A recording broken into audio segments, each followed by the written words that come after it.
ओमिति एतत् अक्षरम्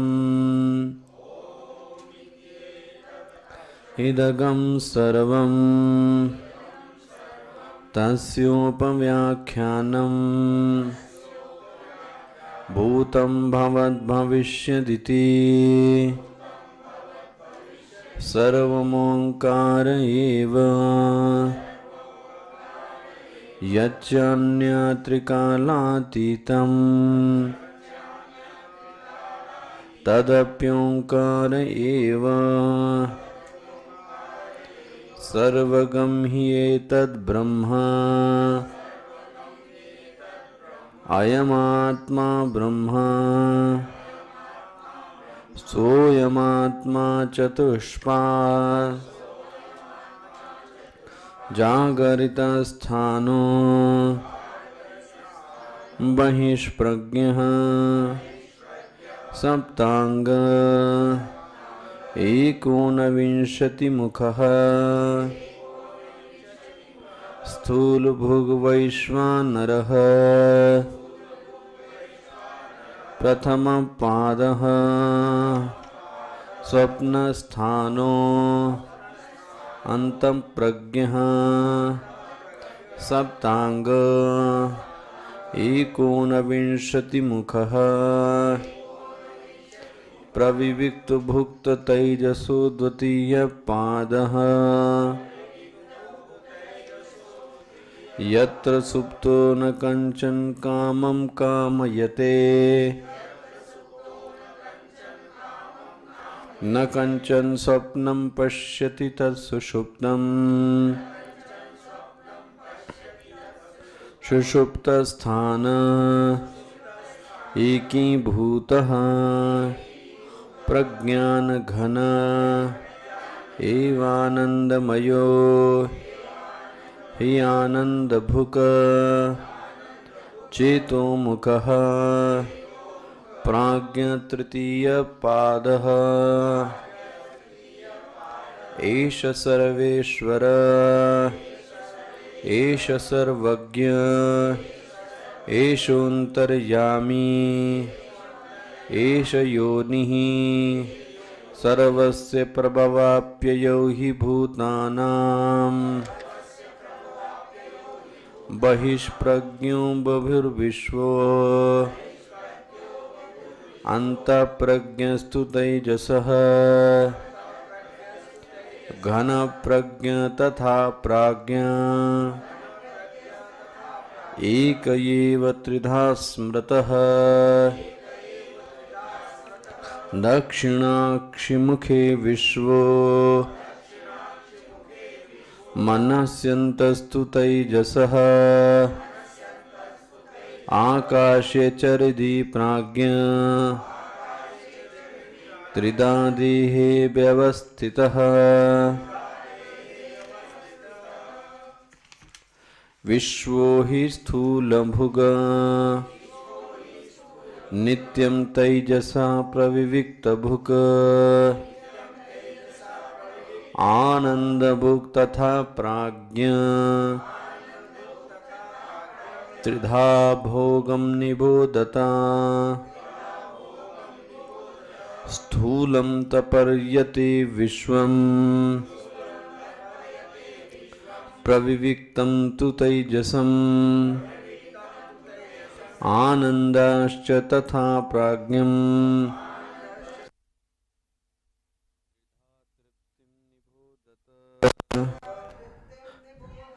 त्रिधा तृप्तिं निबोधत त्रिषु धामसु यद्भोज्यम् भोक्ता यश्च प्रकीर्तितः वैदतुमुभयं यस्तु स भुञ्जानो न लिप्यते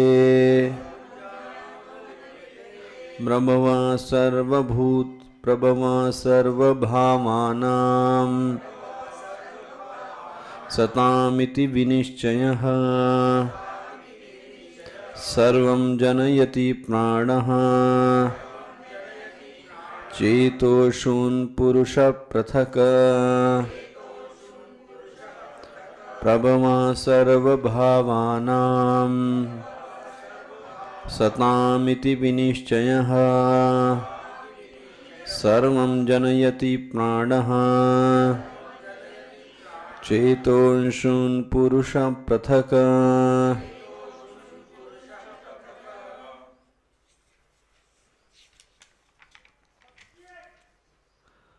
5वें श्लोक का भाष्य देखिएगा। त्रिषु धामसु जाग्रदादिषु स्थूल प्रविविक्तम् आनंदाख्यं भोज्यम् एक त्रिधा भूतम् यश्च विश्व तेजस प्राज्ञाख्यो भोक्ता एकः सोहम इति एकत्वेन प्रतिसंधानाच्च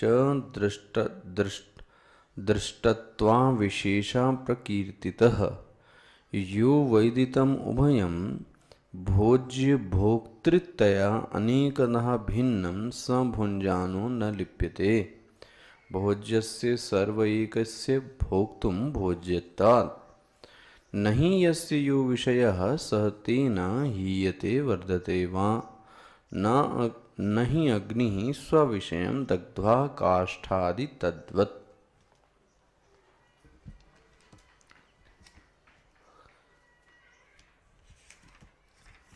तो चर्चा यह चल रही थी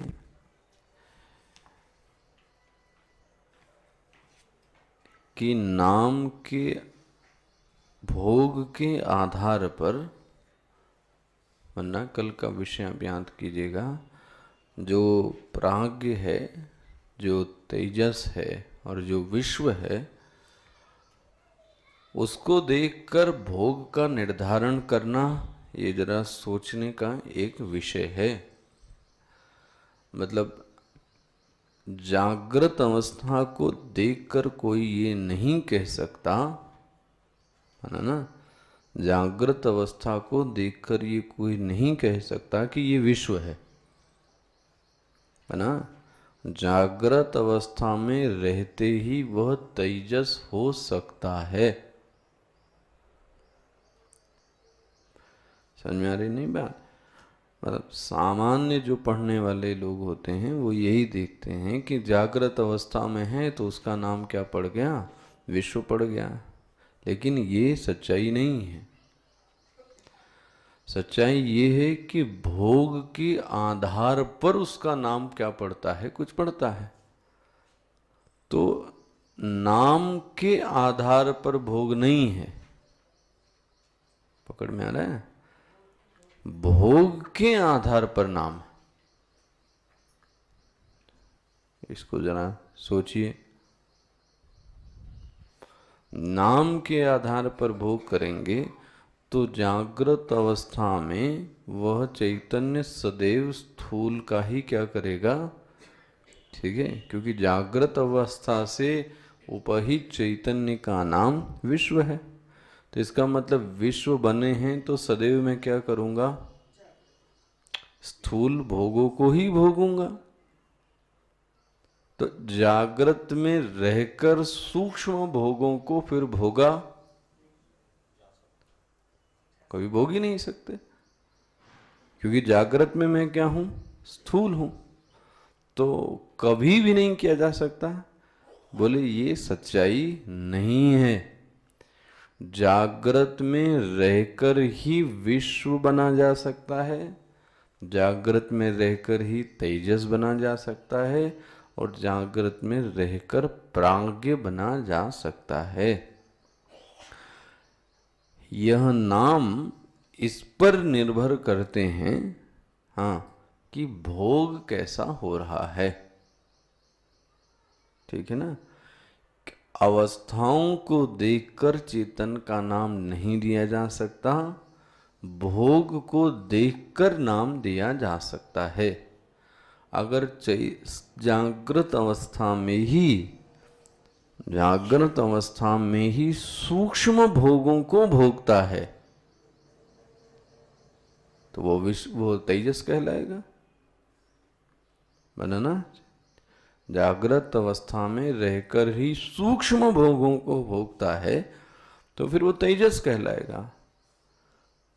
और अगर वो आनंद भुक बिना ऐसी किसी विचार की स्थिति के रहता है तो वो क्या कहलाएगा? आनंद भुक, प्राज्ञ कहलाएगा। तो बना आपका, जरा देखना इसको। विश्वो ही स्थूल भोग नित्यं तैजसः प्रविविक्त भुक आनंद भुक तथा प्राज्ञ त्रिधा भोगम निबोधत। त्रिधा भोगम बोले जो भोग है वो कितने प्रकार का? 3 प्रकार का जानो। भोक्ता को 3 प्रकार मत जानो। हो गया ना? हालांकि कोई अगर ठीक से नहीं पढ़े तो कहेगा कि 3 प्रकार के भोक्ता हुए। जितने प्रकार के भोग उतने प्रकार के भोक्ता। लेकिन श्रुति कहती नहीं, भोग 3 प्रकार का लेकिन भोक्ता। क्योंकि जो विश्व है वही ही तेजस है, जो तेजस है वही प्राज्ञ है। तो 3 भोक्ता कहाँ हुए? हाँ, भोग के आधार पर उनका नामकरण क्या हो गया? अलग अलग हो गया। इसको और अच्छे से कैसे समझेंगे?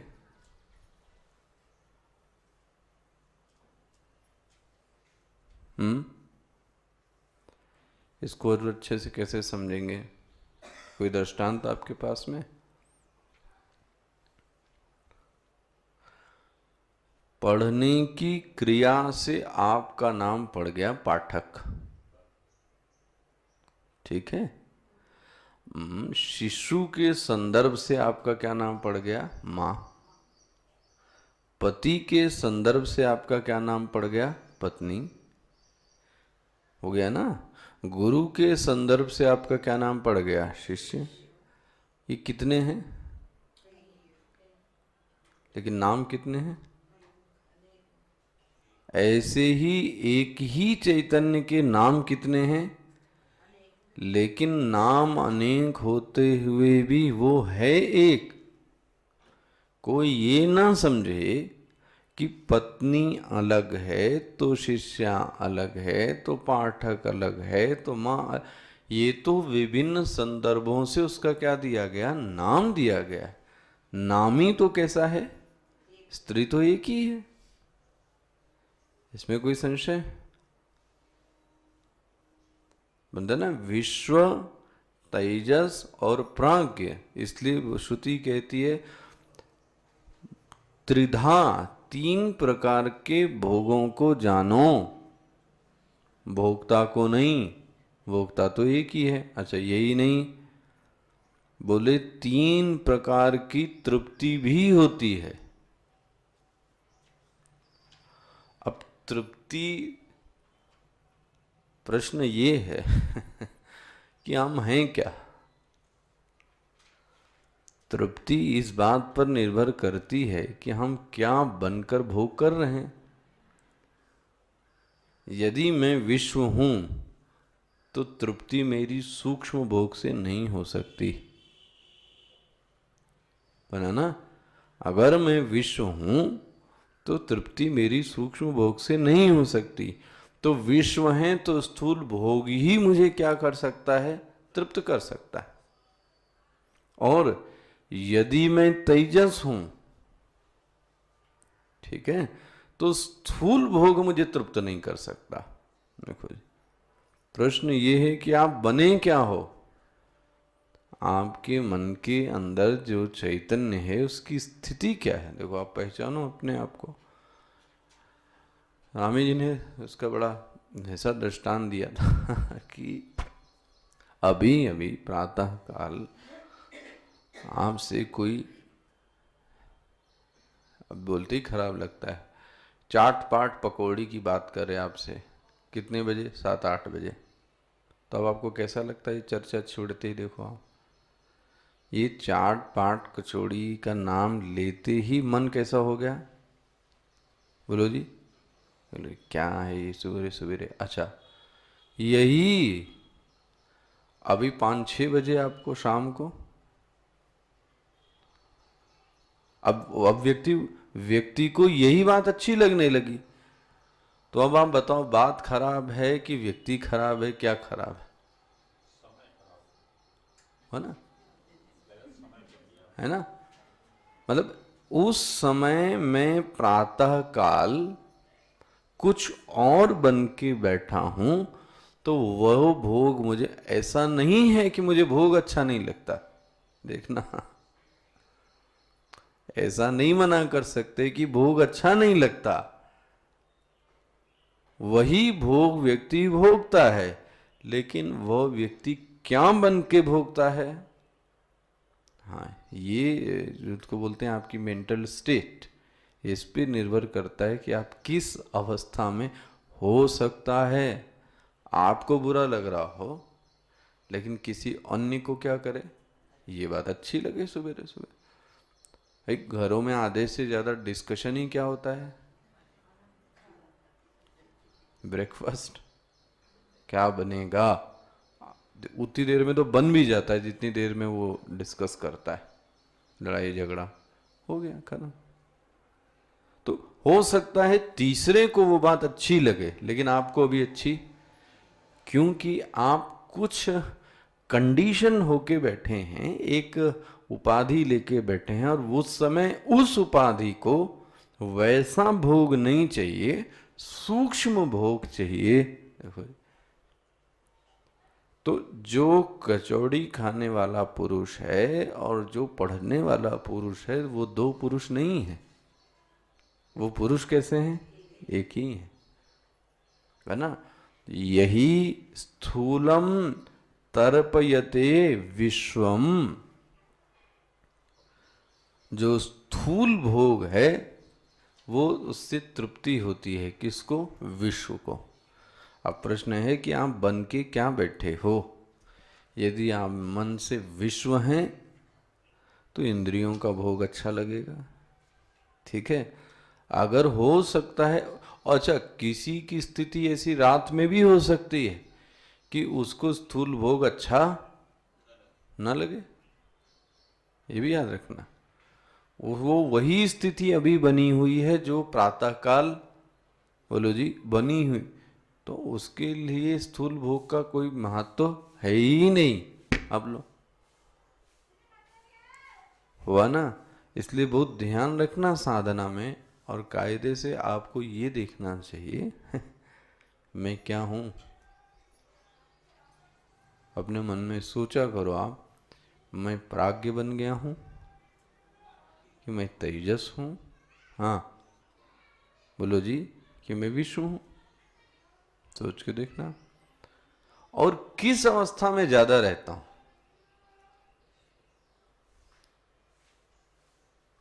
सोच के देखना, किस अवस्था में ज्यादा रहता हूं, विश्व बनता हूं ज्यादा, तेजस ज्यादा बनता हूं, कि प्राज्ञ बनता हूं। जिसमें हो उससे निकलने की क्या की जाए, कोशिश की जाए, अपना टेस्ट बदला जाए, और क्या।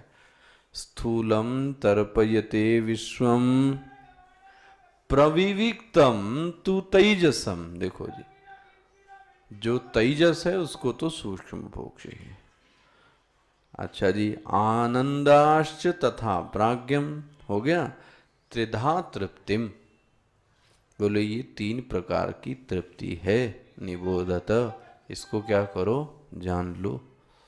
3 प्रकार का भोग्य है, 3 प्रकार का, बोलो जी, तृप्ति है। हम इसकी फलश्रुति क्या बताते हैं, त्रिषु धामसु, कल इस बात पर चर्चा हो रही थी, जो त्रिषु धामसु, त्रिषु धामसु मतलब तीनों स्थानों को, तीनों अवस्थाओं को, तीनों धाम को, कौन सी 3, जागृत स्वप्न सुषुप्ति, त्रिषु धामसु यद भोज्यम, देखो जी, जो तीनों प्रकार के भोज्य को, यही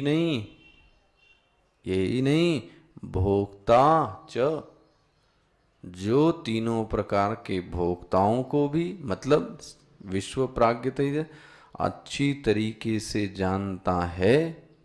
बोले वेदितुम, एकम नहीं, क्या बोला, उभयम, भोक्ता भोग्य सबको जानता है अच्छी तरीके से। बोले उसका एक फल घटित होता है, वो फल ये घटित होता है, स भुंजानो, वह भोग करता है। लो जी, वो श्रुति क्या कहती, ऐसा ही मंत्र, पता नहीं आप तो भूल भुला गए होगे सब। ईशावास्य उपनिषद में दूसरा और तीसरा मंत्र है, जिजी विशेषतगम समाह, ऐसा मंत्र है, न कर्म लिप्यते नरे। महामंत्र में न कर्म लिप्यते, तो वह कर्म नहीं करता ऐसा सच्चाई नहीं है, तो फिर प्रैक्टिकल फैक्ट नहीं, कर्म करते हुए लिप्त नहीं होता, ये सच्चाई है। ब्रह्म ज्ञान के बाद कोई कर्म ही नहीं करता, ये तो गलत बात है। करते हुए भी हाँ लिप्त नहीं होता, यही यहां भी बोला, सा भुंजानो। भुंजाना संस्कृत में ऐसा समझे जो कंटिन्यूस टेंस होता है ना आपका, प्लेइंग, खेल रहा है ना, कमिंग, जा रहा है, आ रहा है, इसे भुन जाना, ये कंटिन्यूस टेंस है। इसको बोलते हैं भोग करते हुए भी न लिप्यते, वो लिप्त नहीं होता। क्यों नहीं लिप्त होता?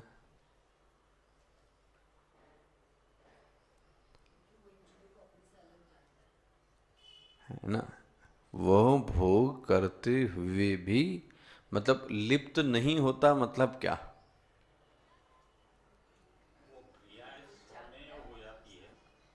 अब ये विषय बहुत अलग हो जाएगा, वरना मैं आपको ये कहाँ स्वामी जी ने बताया है इस बात में, उन्होंने एक ही दो प्रवचन शायद दिए थे कभी इस पे, लिप्त होने का मतलब क्या।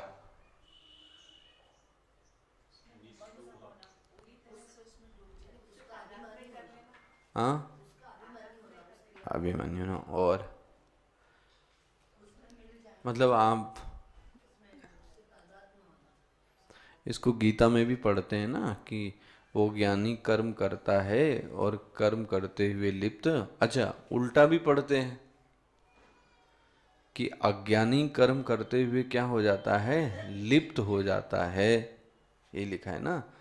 अब उपदेश सार का मंत्र देखो जरा, दूसरा और तीसरा, उसमें क्या लिखा है कर्म के बारे में,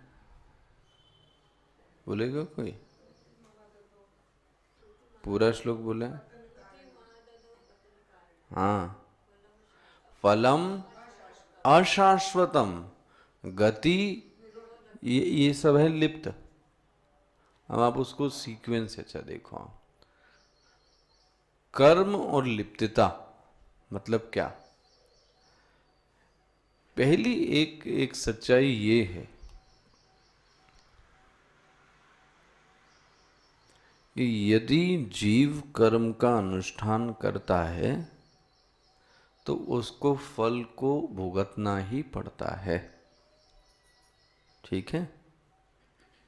मतलब यदि सत्कर्म किया, हाँ बोलो जी, तो शोभन परिस्थिति उसके पास आके रहेगी। अच्छा, उल्टा भी कर लो, उल्टा कर लो, दुष्कर्म किया, हाँ, तो भी अशोभन परिस्थिति, मतलब आम शोभन और अशोभन से मुक्त नहीं हो सकते यदि आपने कर्म का अनुष्ठान किया। अब कोई व्यक्ति कर्म करे और ये चाहे कि मेरी परिस्थिति शून्य हो जाए, बोलो जी, ये हो सकता है? हो सकता है? सोचो, कर्म करेगा तो या तो सत्कर्म करेगा या तो दुष्कर्म। सत्कर्म करेगा तो अच्छा पुण्य मिलेगा और दुष्कर्म करेगा तो पहला लेप ये है कि यदि कोई कर्म करता है तो उसको फल के लिए यहाँ पर आना ही पड़ता है। देखो जी, कर्म का पहला लेप समझ में आता है ये क्या है?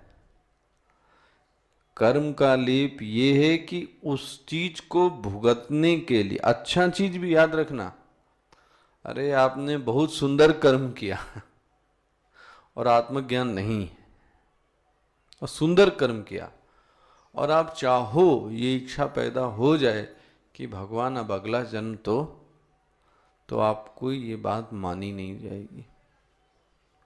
आपको जोर जबरदस्ती से जन्म देकर आपको क्या दिलाया जाएगा पता है? यश। गौतम बुद्धा न चाहते हुए भी उनको कितने दिए गए? भोग तो दिया गया, भुगतना पड़ ही रहा था, न चाहते हुए भी। देखो ये साधु संतों और महात्माओं के साथ भी है। उन लोग वो कोई चीज ना भी चाहे तो भी उनको वो चीज लेनी पड़ती है। बुरी चीज नहीं, अच्छी चीज भी। मैं ये चाहूं कि मेरा नाम ना हो, मेरा नाम ऐसा हो जाए ना, वो कहीं ना कहीं से आपके यश को क्या करेगा? फैल, क्योंकि आपने कर्म पहले, बोलो जी, यहां नोट, ये पॉइंट नोट करने लायक है दिमाग। कर्म करते हुए ज्ञान था तो फल नहीं आएगा, ये जरा ध्यान रख लेना। कर्म करते हुए ज्ञान था तो फल नहीं आएगा, तो ज्ञानी का कर्म हो गया वो। लेकिन जब कर्म कर रहे थे तब कैसे थे? बोलो जी, अज्ञान। भाई आपने जो पहले किया अभी तक वो सब किस अवस्था में किया? अज्ञानी में। अब जो अज्ञान में रहकर आपने सत्कर्म किए, ठीक है, उसका फल आएगा कि नहीं आएगा? बोलो जी। हाँ, ज्ञान में रहते हुए नहीं होता है। ज्ञान में रहते हुए वो ये सोचता ही नहीं कि मैं कर्म कर रहा हूं। कर्म तो तब होता है जब ये सोचता है कि करने वाला कौन है? मैं हूं ही नहीं, तो आएगा ही नहीं। जब कोई मैं का भाव ही नहीं है तो फल तो आने वाला है ही नहीं। सोचो जरा, जब मैं था तब हरी नहीं।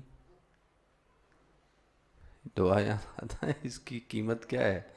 जब मैं था तब हरी नहीं, मतलब जब मैं अभिमानी था तब उस समय हरी नहीं था, अब हरी है तो मैं नहीं। लो जी, ये दो एक साथ नहीं हो सकते।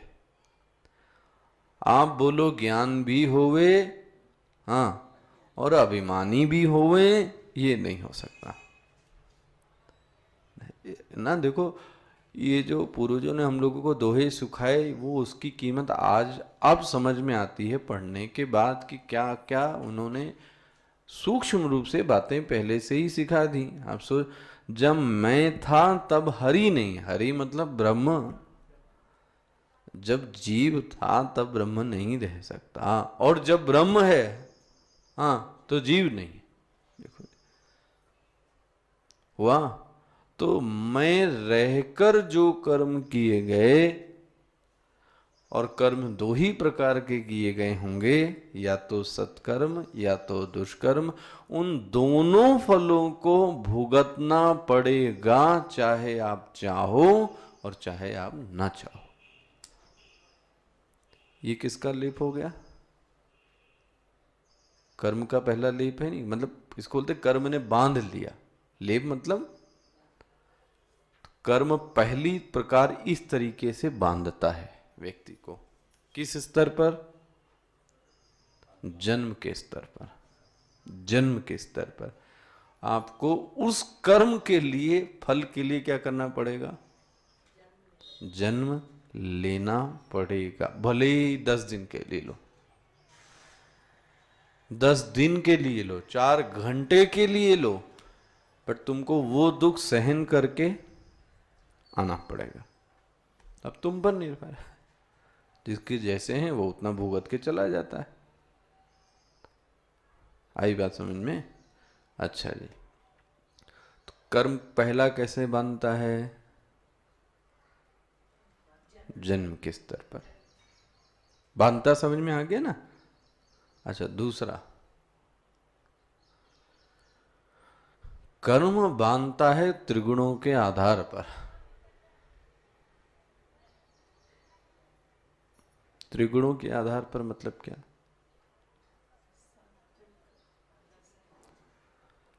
कर्म करने के लिए रजोगुण होना जरूरी है। देखो जी, देखना अपने अपने जीवन, यदि कर्म करना है तो रजोगुण जरूरी है। देखो जी, हो गया। कर्म करते करते ज्यादा कर्म करने वाला व्यक्ति, हाँ, रजोगुणी हो जाता है। रजोगुणी मतलब उसको कर्म किए बिना चैन नहीं। कर्म किए बिना मतलब उसको कुछ चाहिए। कौन? जो ज्यादा कर्म करता है। ध्यान रखना, कर्म तो हम सभी करेंगे, लेकिन ये कर्म ने बांध लिया कि नहीं बांध लिया? आपको आपको सात्विक होने की बजाय क्या बना दिया? लो जी, मुक्ति देने के बजाय, हाँ, बांध दिया। किसने? कर्म ने। न कर्म लिप्यते नरे। देखो यही है लिप्त होना। समझ में आता है ना? ये कर्म का बंधन। कर्म जन्म के स्तर पर बांधता है, कर्म रजोगुण व्यक्ति को बना देता है। और तीसरा, कर्म करते करते व्यक्ति, बोलो जी, नहीं, अकर्म तभी हो सकता है जब कर्म करने के बाद उसको क्या मिले? ज्ञान। बिना ज्ञान के कोई अकर्मी बन नहीं सकता। कर्म करते करते व्यक्ति का जो अंतःकरण है ना, वो स्थूल होने लगता है। सूक्ष्म होने की बजाय, सूक्ष्म होने के बजाय अंतःकरण और स्थूल होता चला जाता है।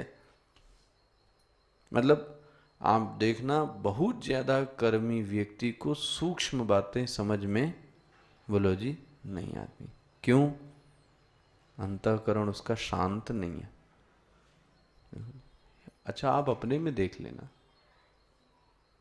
हर दिन आपका अलग अलग होता है। जिस दिन आप बहुत ज्यादा कर्म करके घर से आते हैं, देखो आप, ये अध्यात्म ऐसा सिद्धांत है। देखो, आप कर्म मतलब यही नहीं कुछ काम, प्लीज, बहुत ज्यादा चक चक चक चक चक चक चक चक बातें करना, पेपर पढ़ना। आपको बोल रहा था, कहाँ बोल रहा था मैं? यहाँ, यहाँ नहीं बोला था मैंने, सेवाधाम में बोला होगा मैंने। मैं वहाँ पे यही बता रहा था कि जैनी संत ने एक बात ये अच्छी बोली कि वो, उनका ऐसा मत था कि यदि जीवन को सुखमय बनाना है तो दो बातें जीवन से निकाल देनी चाहिए।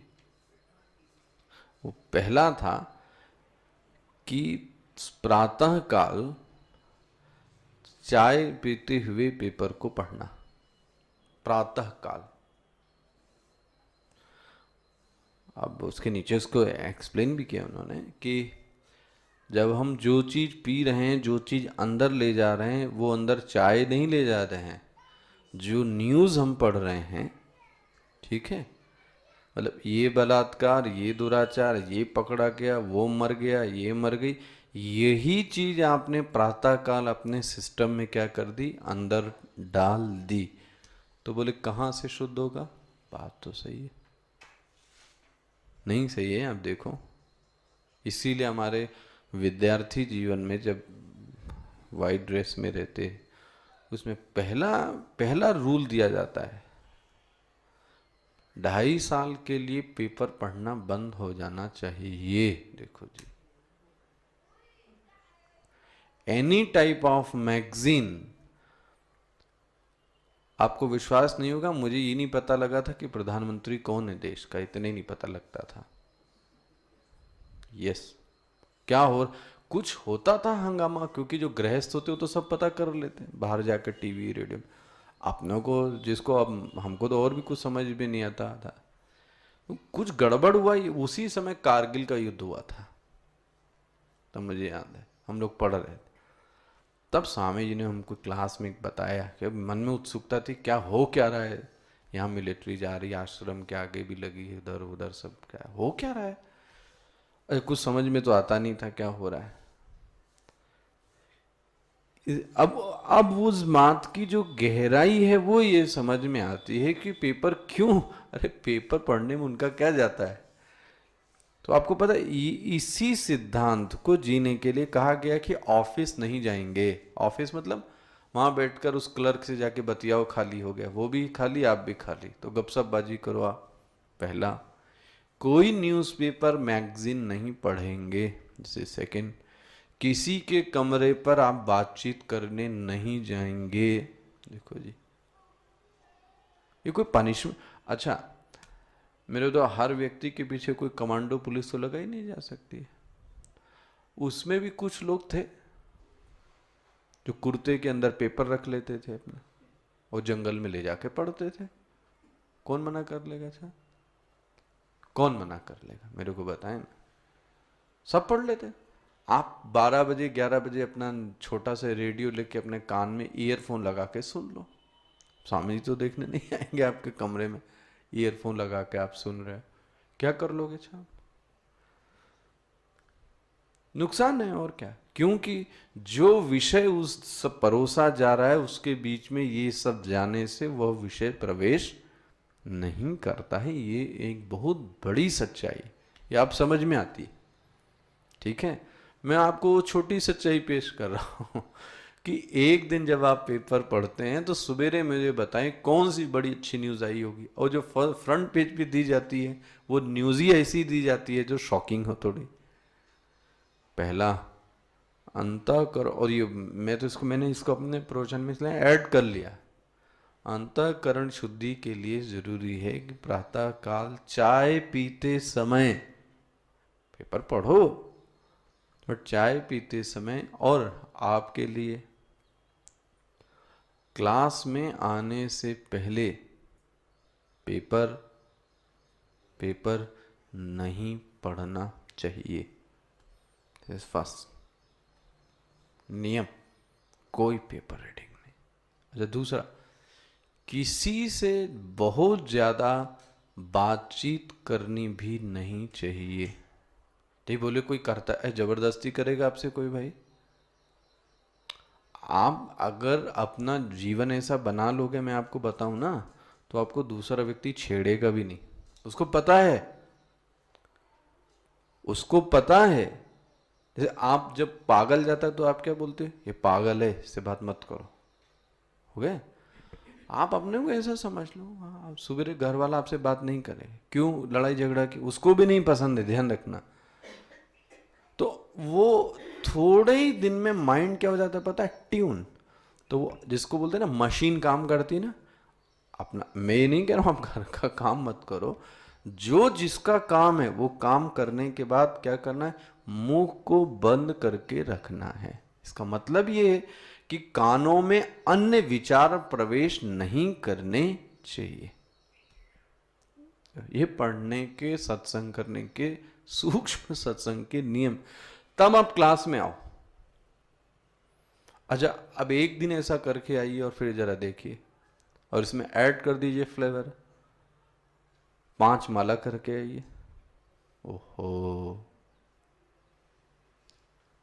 नहीं, यहीं पे बैठे बैठे, यहीं पे चकचक करने की बजाय आपस में 2 माला अपने आंख बंद करके, क्या कई होते हैं, मैंने देखा है आप सिद्धबाड़ी में कई होते हैं, वो बात करने की बजाय अपने आसन पे बैठकर अपने आंख को बंद करके हाँ, माला करने चालू कर दी। अच्छा, दूसरा वाला आपको देखेगा, याद रखना, मेरे ख्याल से आपको कोई डिस्टर्ब, वो खुद भी क्या हो जाएगा, देखो जी, आपको बोलने की जरूरत नहीं पड़ी, वो व्यक्ति खुद, और उसको खुद ये सबक मिलेगा कि मैं गलत कर, तो ये भी तो हो सकता है, चक चक करने की बजाय नहीं हो। तो मैं ये कह रहा था, पहला तो आपको बता दिया, पेपर पढ़ते, चाय पढ़ते समय पेपर। दूसरा,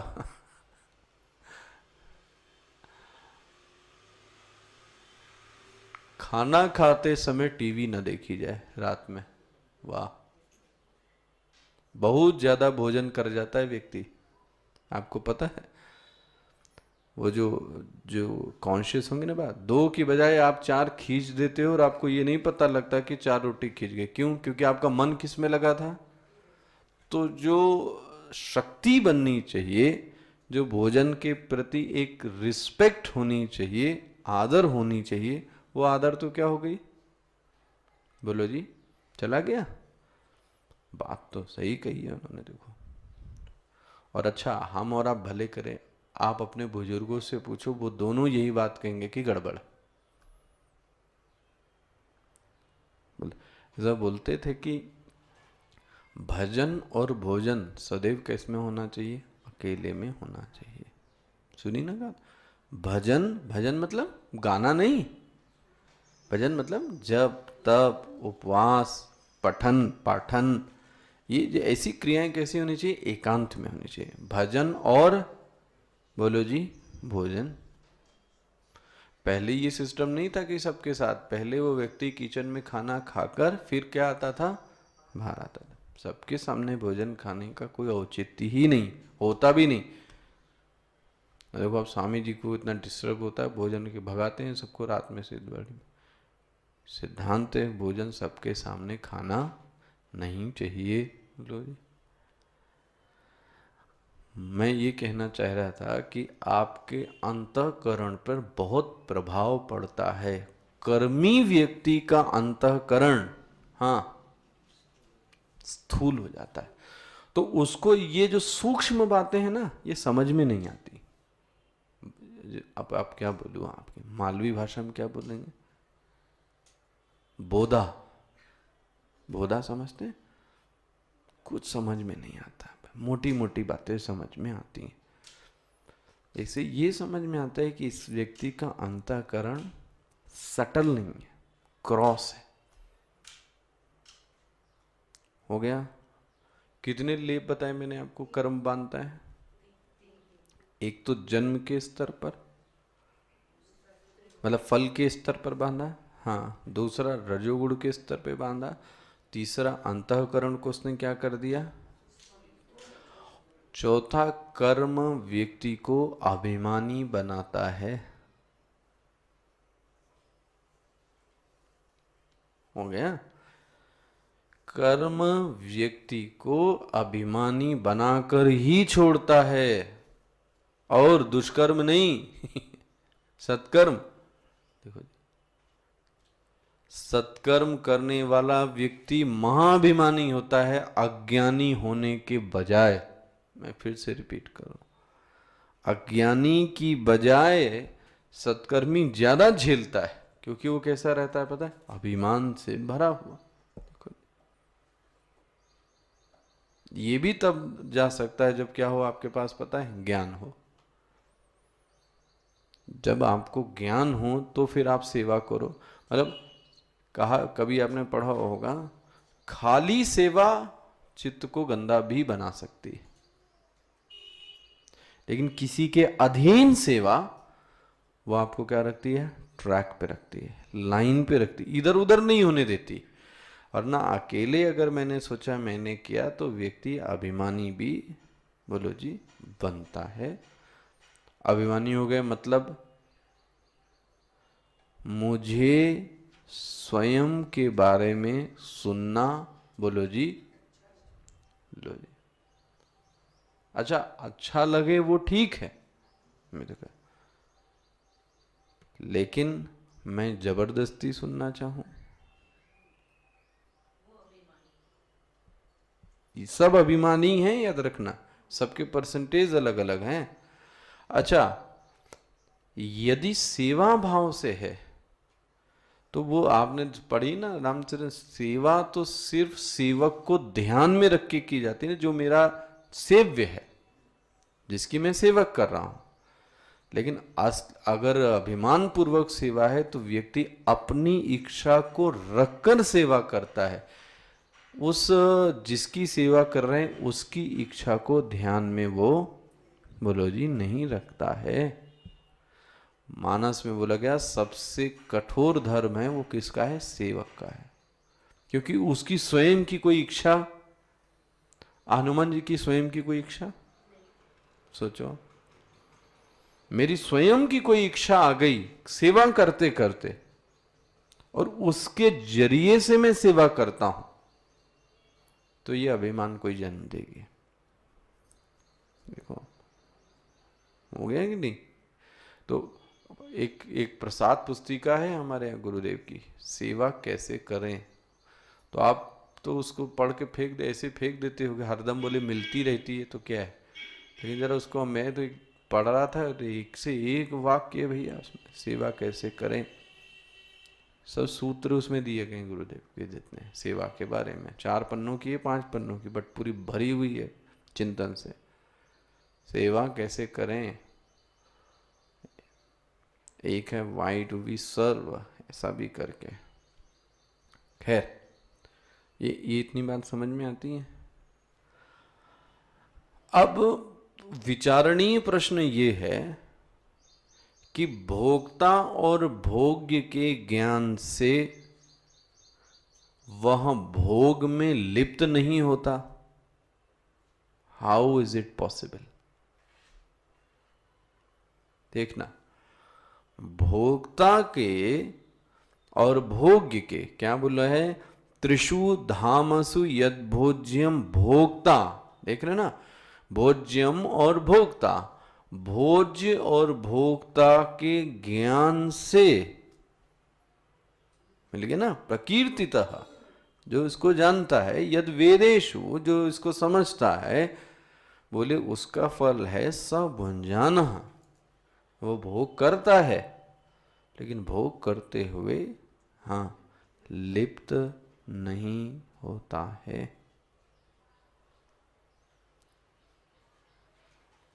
बनना कर लेंगे। ओम पूर्णमदः पूर्णमिदं पूर्णात् पूर्णमुदच्यते पूर्णस्य पूर्णमादाय पूर्णमेवावशिष्यते। ओम शांति शांति शांति। हरि ओम। श्री गुरुभ्यो नमः। हरि ओम।